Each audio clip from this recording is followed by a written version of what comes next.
Mulai. Ya, assalamualaikum warahmatullahi wabarakatuh. Kami ucapkan selamat bergabung di SMPN 1 Cirenghas bagi siswa-siswi SMPN 1 Cirenghas kelas 7, dan semoga kalian menjadi bagian keluarga besar SMPN 1 Cirenghas, dapat mengembangkan minat bakat. Insya Allah kami di sini, staf guru, kepala sekolah maupun TU akan mengasah kalian dan akan membimbing kalian.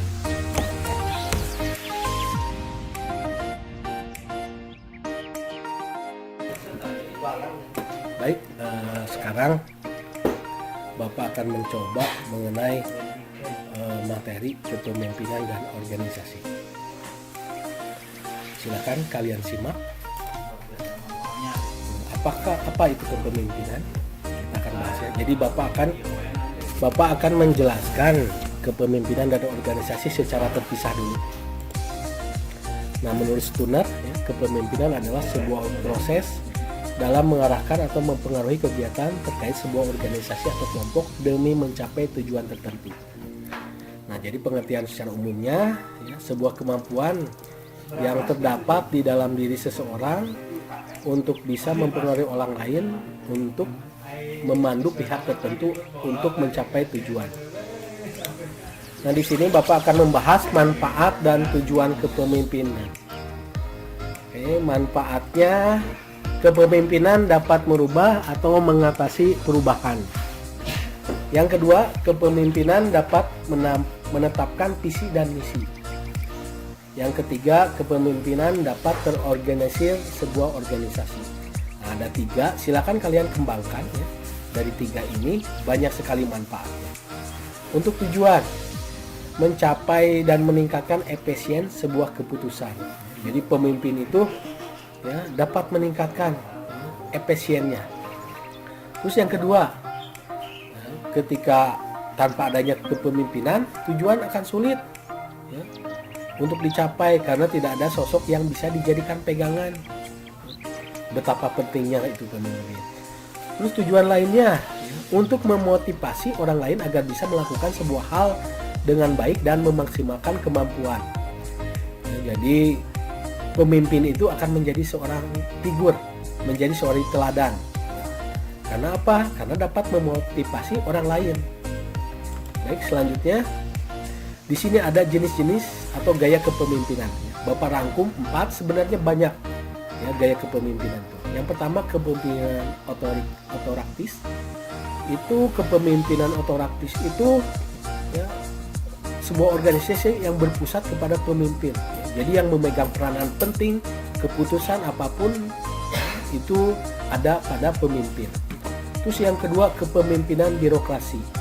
Nah, di sini kepemimpinan birokrasi ya, memanfaatkan atau memaksimalkan mulai dari wakilnya, sekretaris bendahara sampai ke bidang-bidangnya ya.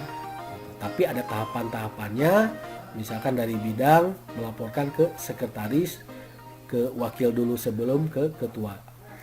Terus yang ketiga, kepemimpinan partisipatif. Nah, di sini organisasi ini pemimpin menempatkan seorang anggota untuk berpartisipasi, untuk menyampaikan pendapatnya ya. Baru setelah itu pemimpin akan memutuskan. Nah, yang keempat, pemimpin delegatif hampir sama dengan partisipatif. Cuma kepemimpinan delegatif itu memberikan ruang seluas-luasnya kepada anggotanya ya, dan memberikan kebebasan berkreasi kepada anggotanya. Ya, pemimpin di sini memberikan keputusan kepada anggota dan hanya menampung aspirasinya. Baik, itu gaya kepemimpinan ada 4, sebenarnya masih banyak. Ya. Nah, di sini ada sifat-sifat menjadi seorang pemimpin. Ya. Nah, yang pertama, punya pendirian. Ya. Nah, seorang pemimpin itu punya pendirian. Ya, tidak gampang diajak oleh temannya. Misalkan temannya mengajak bolos sekolah, tidak mudah seorang pemimpin itu akan ikut. Tapi seorang pemimpin itu punya pendirian, dia akan sekolah. Terus yang kedua, proaktif. Dia mau mengajak temannya untuk berbuat hal yang baik.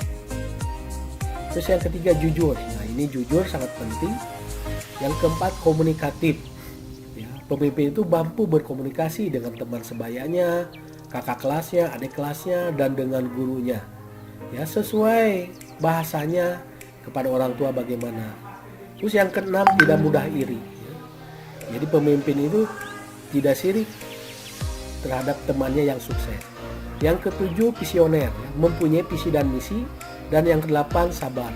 Sebenarnya masih banyak sifat-sifat menjadi seorang pemimpin. Bapak merangkumnya hanya 8. Silakan kalian kembangkan, masih banyak. Oke, kita akan bahas organisasi. Apakah organisasi? Oke, di sini menurut para ahli ya, Sturner, organisasi itu adalah hubungan-hubungan melalui mana orang-orang di bawah pengarahan atasan mengejar tujuan bersama. Nah, di sini pengertian organisasi ya, yaitu suatu kelompok orang yang bekerja sama untuk tujuan bersama. Nah, sedangkan terperincinya yaitu sebagai tempat atau wadah untuk orang berkumpul dan bekerja sama secara ya, rasional dan sistematis, terencana, terpimpin dan terkendali dalam memanfaatkan sumber daya baik uang, metode, material dan lingkungan serta sarana prasarana, data dan lain sebagaimana yang digunakan secara efisien dan efektif untuk mencapai tujuan organisasi. Nah, itu pengertiannya. Oke, di sini ada tujuannya. Yang pertama, mengatasi terbatasnya kemampuan, kemandirian dan sumber daya yang dimiliki dalam mencapai tujuan. Ya. Terus yang kedua, sebagai tempat mencapai tujuan dengan selektif dan efisien karena melakukan secara bersama-sama. Karena organisasi itu tersebut ya, dalam hal ini tempat berkumpulnya orang-orang ya, ditempatkan dalam suatu organisasi tersebut. Jadi pemikirannya sangat banyak. Terus yang ketiga, sebagai tempat mendapatkan jabatan dan pembagian kerja. Nah, dalam organisasi itu ada ketua, ada wakil, sekretaris, bendahara, sampai pada bidang-bidangnya.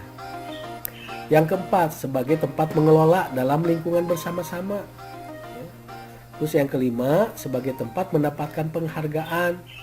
Ya, kalau organisasinya bagus, ya insya Allah akan mendapatkan penghargaan dari orang-orang sekitar maupun lembaga. Terus yang keenam, sebagai tempat dalam mendapatkan kekuasaan dan pengawasan. Nah, di sini ketua mempunyai kekuasaan, sekretaris, bendahara. Ya.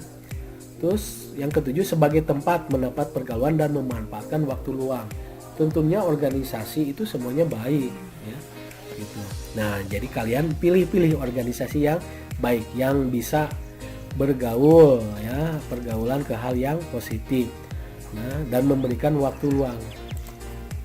Oke, ciri-ciri organisasi ya, adanya kumpulan manusia, ya. Jadi tidak sendiri.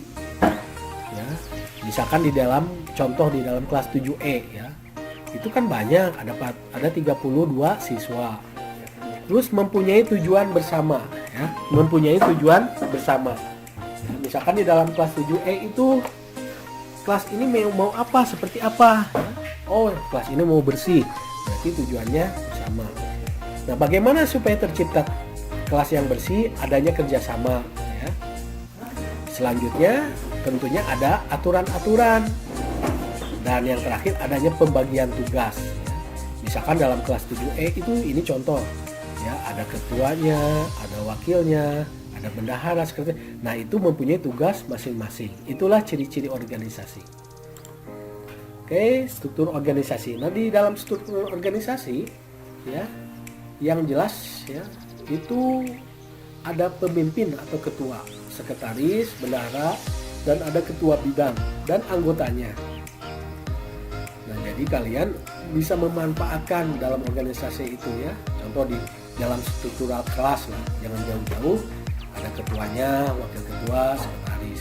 Nah, kalau mau lebih dikemukakan sesuai kebutuhan, ada masing-masing sekretarisnya, ada wakilnya, ada wakil bendahara, wakil ketua bidang. Nah, dalam struktur organisasi memiliki nama struktur yang berbeda-beda, tergantung atau kesepakatan orang-orang yang ada dalam organisasi tersebut. Misalkan di dalam kelas 7E lagi nih ya, contoh ya, itu sesuai kebutuhan, jangan sampai bidang yang tidak dibutuhkan dicantumkan, contoh bidang transportasi ya. Oke, manfaat organisasi ya. Yang pertama, tercapainya sebuah tujuan. Yang kedua, melatih mental bicara di depan publik atau di depan temannya. Jadi dilatih ya, cara berbicara yang baik. Terus mudah memecahkan masalah, melatih leadership atau kepemimpinan, memperluas pergaulan. Terus kuat dalam menghadapi tekanan. Selanjutnya meningkatkan wawasan dan pengetahuan, membentuk karakteristik dengan seseorang. Jadi dalam organisasi itu kalian dibentuk karakteristiknya untuk menjadi pemimpin yang baik. Selanjutnya mampu dalam mengatur waktu dengan baik. Dan yang terakhir sebagai ajang dalam pembelajaran kerja yang sebenarnya. Ya, jadi kalian manfaatkan organisasi tersebut. Idenya manfaatkan, kreativitasnya manfaatkan. Nah, di sini ada hubungan kepemimpinan dan organisasi. Ya. Nah, aspek kepemimpinan merupakan inti dari organisasi yang memegang peranan sangat penting. Karena apa? Karena di organisasi itu tentunya ada pemimpin. Ya. Jadi orang utama yang menentukan hitam putihnya atau baik buruknya organisasi yang di bawahnya atau dikendalikannya. Ya, kepemimpinan adalah suatu kegiatan mempengaruhi orang lain agar orang tersebut mau bekerja sama untuk mencapai tujuan yang telah ditetapkan. Nah, kepemimpinan juga sering dikenal sebagai kemampuan untuk memperoleh konsensus anggota organisasi untuk melakukan tugas manajemen agar tujuan organisasi tersebut. Jadi di dalam organisasi itu seorang pemimpin harus bisa memanage. Ya, contoh lihat di gambar ini ya. Ya, sebelum mencapai hasil atau goal, seorang pemimpin harus bisa bagaimana cara meraih ke hasil tersebut dengan cara bekerja sama. Mulai ada yang mengambil barang ininya, kode jalan untuk memasuki sini ya, terus ada kerjasamanya dan ada yang memasangnya sehingga akan tercapai hasilnya. Baik, itu merupakan materi dari Bapak. Sekarang kalian coba kerjakan ya latihan berikut ini dengan studi kasus. Ya. Studi kasus. Ya.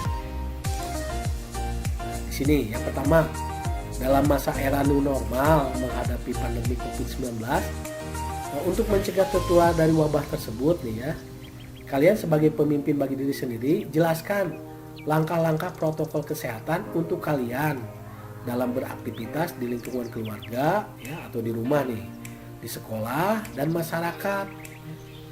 Terus yang kedua, bagaimana sikap kamu dihadapkan ya? Kamu itu dihadapkan sebagai ketua kelas atau ketua murid apabila ada teman kamu yang sedang berselisih atau berantem. Terus yang ketiga nih, bagaimana sikap kamu ketika ada oknum kakak kelas kamu ya, mengajak tawuran nih? Jelaskan bagaimana sikap kamu sebagai pemimpin bagi diri sendiri dulu lah, apa yang kamu lakukan. Yang keempat nih, di sekolah kamu bisa mengembangkan minat bakat untuk berorganisasi. Apa yang akan kamu lakukan jika kamu terpilih sebagai ketua OSIS SMPN 1 Cinemas? Ya silakan dicatat dulu. Nah ini tugasnya, silakan kalian kerjakan lalu fotokan. Setelah dipoto dengan jawabannya, lalu kirimkan ke WA panitia MPLS atau ke Bu Pipit. Silakan Bapak kasih waktu 2 menit.